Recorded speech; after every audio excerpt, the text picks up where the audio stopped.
Hey everyone, it's Michelle from Scrap Secrets and welcome to another Cricut tutorial video. It's been a minute since I've done one of these and I was looking for a pizza stamp to go with the MFT pizza stamp set that I got the other day, and I couldn't find an image that I really wanted to use. So I thought I'd pop on over to the Cricut Design Space and look for something. And when I did, I found only print and cut images. Now, print and cut is fantastic if you have the capabilities to do it. Unfortunately, with my current setup, I don't.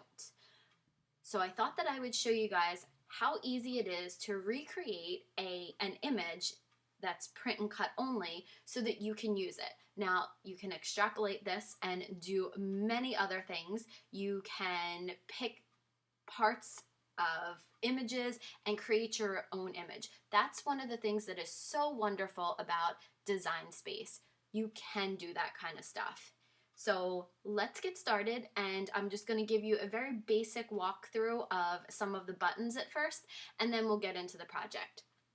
So this will be your home screen for those of you who don't know Design Space when you first log on and log into your account. Now, it may look a little bit different because there are grid lines usually. So if you come up here and click between the 0 and 0, you can get the 1/4 inch grid lines.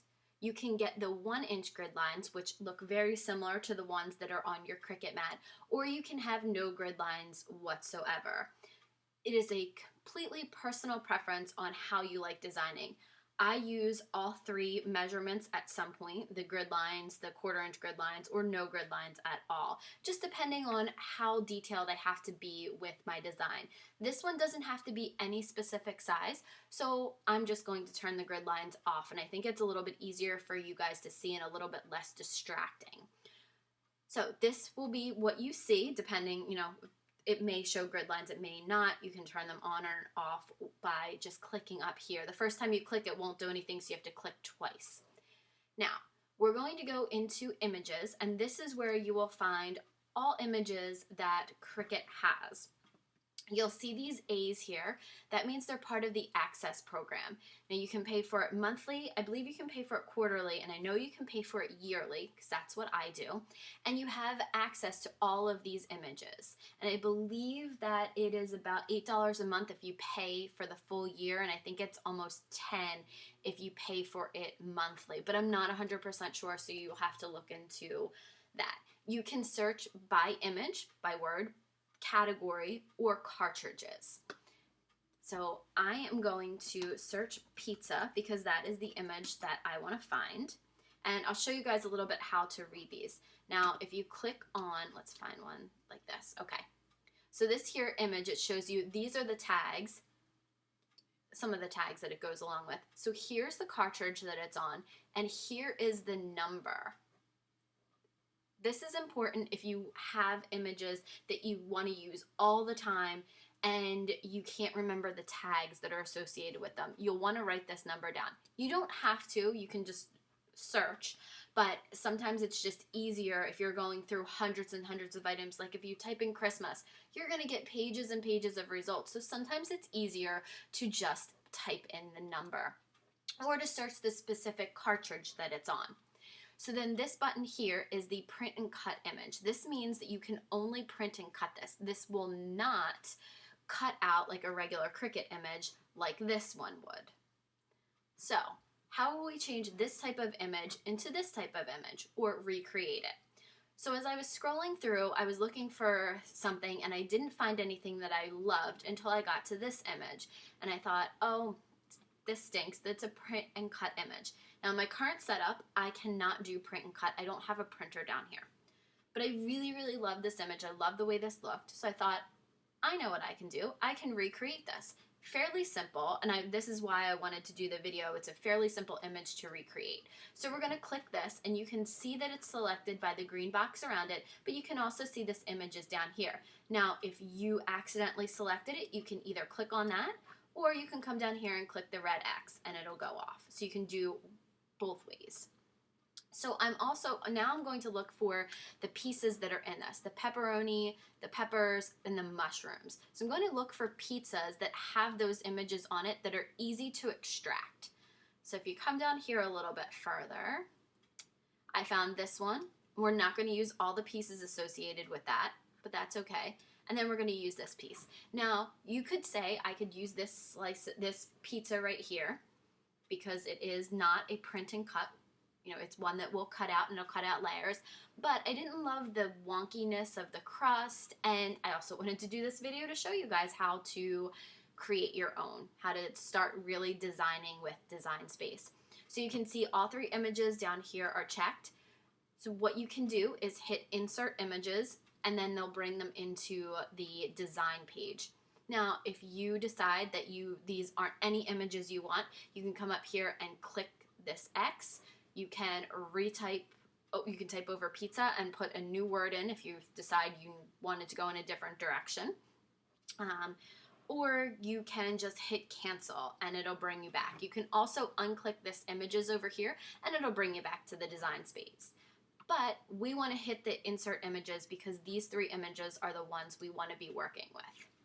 So now comes the fun part where we get to design this. Now they will all pile on top of each other, and all you have to do is move them a little bit with your mouse. I want to put this one on the right side of the screen, and I want to make it a little bit bigger.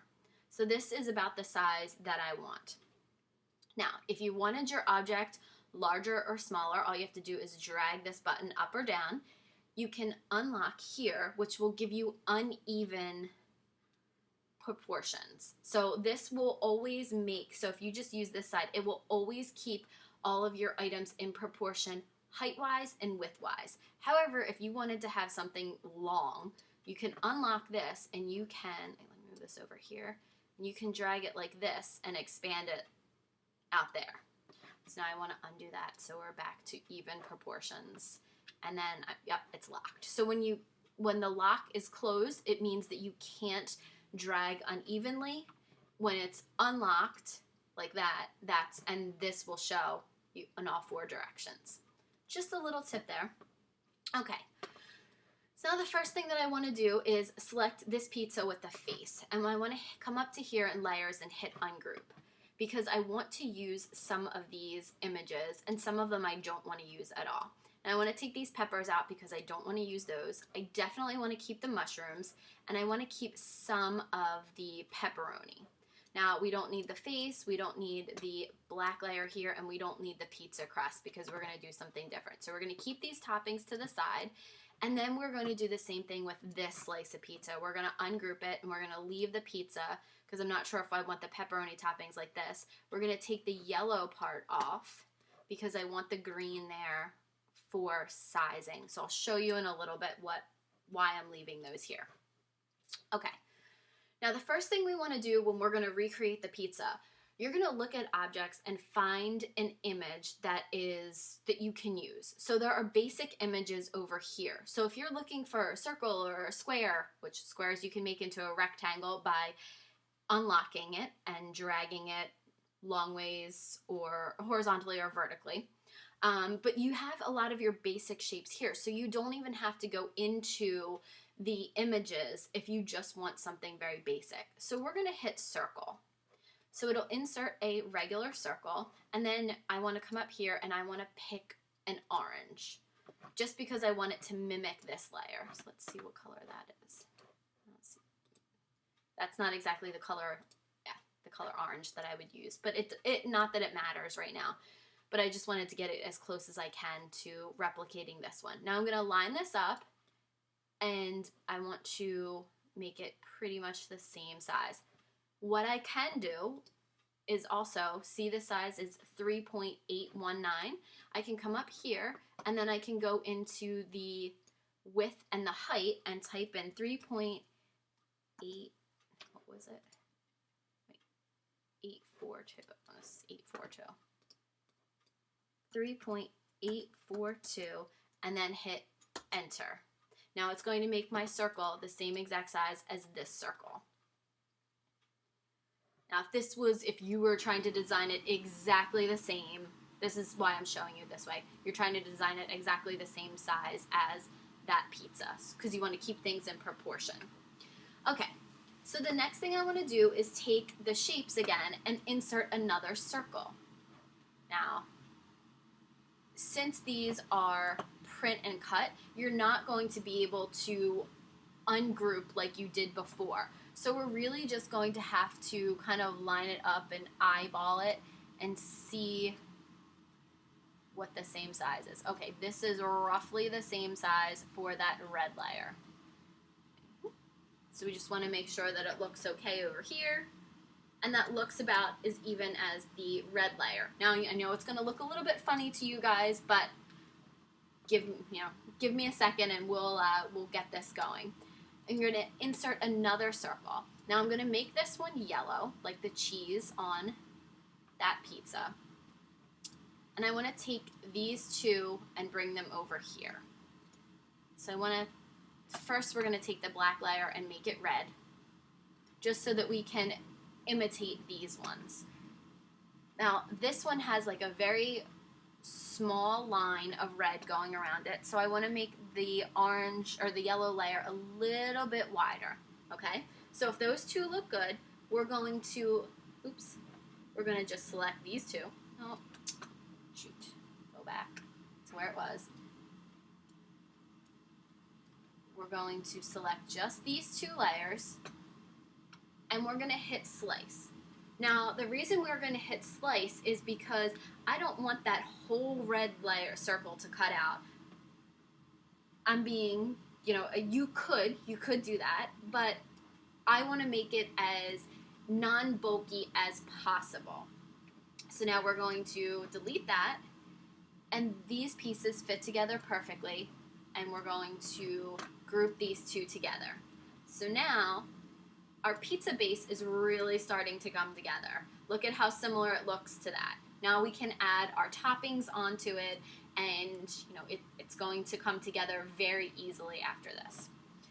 This is, again, just one done with very, very basic shapes. So now we're going to kind of do the mushrooms the same size as the mushrooms on these pizzas. So there's 1, 2, 3, 4, 5, 6. So we're going to need to size these ones to about the same size, or as close to them as we can get. So I'm going to do Command C, Command V, which will copy and paste. So now there's 3 of those. And then 3 of those. So then I'm just going to kind of, okay, so now when I drug that mushroom over, I can't see it behind all these layers. So this is good. You come up to the arrange and hit send to front, and that'll bring it to the very, very first layer. So a lot of these I'm probably going to, oh, that one was okay. And I'm just going to rotate them. And again, these things will probably move a little bit depending on, how once the pizza all comes together. I'm just lining these up and just trying to get the basics done. Again, this one was moved behind, so you want to come up here to arrange and send to the front. Now this brings it right up there. Now this pizza doesn't have olives on it. I kind of want a couple of olives on mine. My niece Elizabeth loves olives, so we may do olives instead of all those peppers. We may do a couple of olives. So I'm going to do the same thing and copy and paste those olives on there. Again, that one didn't come to the front, so hit send to the front. That one did, and then we have another one that didn't. Okay, so we have these wonky pieces of pepperoni, which came from this pizza, and then we have these pepperonis, which this is a half slice, this is a large slice, then you have 2 smaller slices. Now all of these pepperonis are the same size, so I kind of want to get rid of the wonky pepperoni. I don't really love them. Now, I can either do the same thing that I did for the base of the pizza and the sauce layer and the cheese. I can just insert circles, or I'm going to show you a different way that you can actually use these images here. So you're going to come over here and hit contour. Now, this will only work when it's one layer, and we want to take this partial slice out. Now you can select this piece here, or you can come over to the side and just hit that. And now you just want to click off of here, and now you have the 3 pieces left. So what I generally do is, because you can't ungroup these, if you look, these are grouped together, you can't undo them. Do the same thing, Command C or Control C, Command V or Control V, to, depending on if you have a Mac or a regular desktop computer, and you can copy these. And then you can do the same thing with the contour button and just kind of select the images that you want to see on here. So now we can have a little bit of a larger pepperoni. Again, this is, oops, sorry guys. Bring that back to, I don't know where that piece of pepperoni went. It's underneath all of this stuff. Uh-oh. So, don't know where it went. Let me see if I can find it. There we go. That's the problem with having things go into the back. Sometimes you can't find them. Sometimes you lose them. Again, another good, I guess, happy accident is that sometimes you lose things, and sometimes they will go behind other things. So, again, this is not spaced out perfectly. Alright, so I know this one is going to go behind something, so I'm just going to leave it right here and then hit the arrange and send to front so that I can see it. I'm going to put this big piece of pepperoni down here, and we're actually going to copy and paste this one over. Again, this is where it might actually be easier to just insert circles, because now we have to contour 3 different times to get 3 of these little dots, unless you just wanted to put the same size dots on. Now, I'm actually going to turn these ones green because I'm going to use them like the peppers. So if you come up here, these are about the same size as the peppers.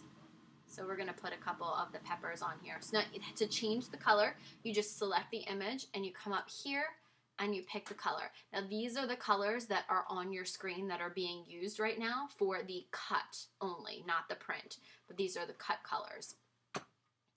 So we want to kind of just put a couple of peppers in there. We're going to use that same color green. And you want to use the same exact color for all of these like images, and I'll show you why at the end. So we're going to just, select a couple pieces. I'm going to add a couple pieces of pepperoni to this. And again, we can move things around. It doesn't have to look exactly like this, but I wanted the pizza to look something very similar to this. Now, if you wanted to add another piece of pepperoni or another couple of peppers or things like that, you can. It's very easy to add to here. But that is my recreation of this piece of pizza, this pizza right there. Now, when I cut this out, you can see there's the little pinkish dots in here. What I'm going to do is I'm going to add some dots to it with either some markers, or I'm going to use some distress ink, distress oxide, to bring a little bit of depth and dimension to these images. Like probably add white dots. I probably will add white dots to almost to the mushrooms and to the pepperoni, just to give it a little bit more depth and texture. But I will come back with a part 2 of the video. I'm going to cut this out and then we're going to assemble the cards. So I hope that you guys liked this Cricut tutorial, and it gives you guys just the basics on how to recreate something that's print and cut if you don't have print and cut, or you don't want it to look print and cut. Like, print and cut is only one dimensional, or it's just that regular print on a flat piece of paper. This, you could do dimension behind. You could pop up the mushrooms or the pepperoni, or give it a little bit more dimension. This other one is just going to be a printed image, kind of like you printed something off of the internet. So it's great for being able to do quick cards if you don't have time or the patience or the dexterity, because I know a lot of people have issues with their hands. I do. When it gets very cold, my hands don't work very well. I have a disorder where my wrist actually kind of like jams up on me and it hurts to move. So sometimes print and cut is fantastic, especially when you're pressed for time. But I love doing things like this and designing it so I can pick out the exact colors. I don't know for a fact if you can change the colors on this. I don't think you can. But if you wanted to have, instead of green peppers, if you wanted to have red peppers on here, you could do that with cutting out the image. I love the fact that you can custom design. So I hope that this gets you guys thinking, and to not only for the print and cut, but to be able to take images, several images, take pieces of each image and create a whole other image. I think I've done a couple videos on that. I know that I've done it a lot personally. I just worked on some stuff for my goddaughter's first birthday party, which hopefully won't get canceled, but you know, I worked on some of the stuff for that and did a lot of this customizing, and I love doing that because it's very personal. Anybody can just come on and cut out something or print something, but when you take images and make them your own, that's when you become that true artist, and you know, it's something that is yours and that nobody else, unless you give them access to your account, can copy, because you've done it yourself. So thank you guys so much for watching. If you have comments or questions, please feel free to leave them below. And I will see you again for part 2, where we actually assemble the card after all of this stuff is cut out. Thanks for watching.